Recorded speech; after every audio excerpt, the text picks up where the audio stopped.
So we said your thought life is in your mind. This is the control tower of your life.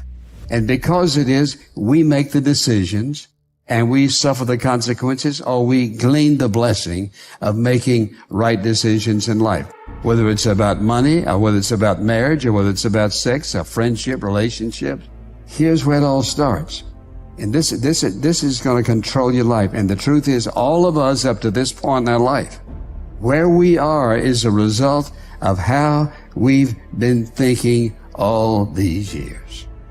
So this is, I think, why people are so obsessed in some sense with the search for fundamental meaning. It's because you want to be able to associate. So imagine, this is a good story. So you can imagine two people laying bricks. They're building a gigantic wall, and the one person thinks, oh my God, you know, this wall is going to take 100,000 bricks, and I'm laying one at a time, and I'm wasting my life away, trivially adding to this gigantic brick wall. And what am I doing? This is absolutely miserable, brick by brick.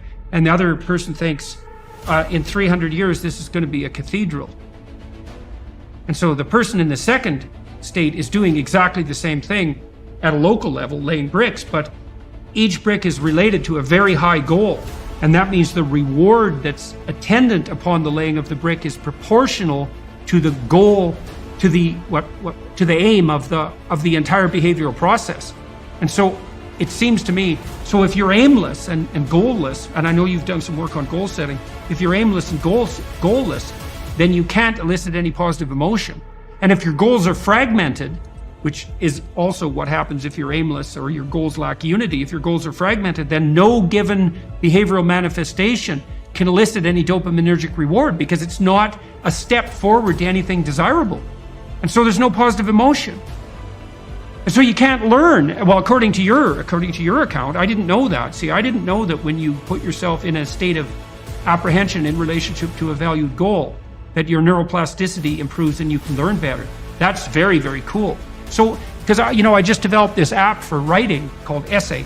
And one of the things we do, we tell people that when they sit down to write an essay, that's the most important thing you have to do, is you have to have a question in mind that you regard finding the answer to as worthwhile.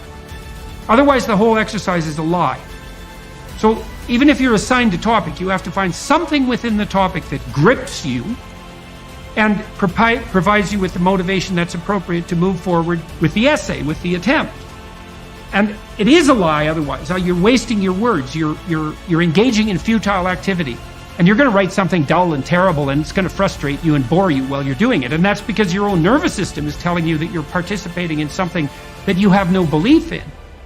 And so, but if you're gripped by the questions, like, God, I really want to answer this question, it's like, well, you're in a perfect condition to begin to write an intelligible essay, because you actually want the answer. And then the writing exercise is going to be gripping, because you're grappling with a real mystery.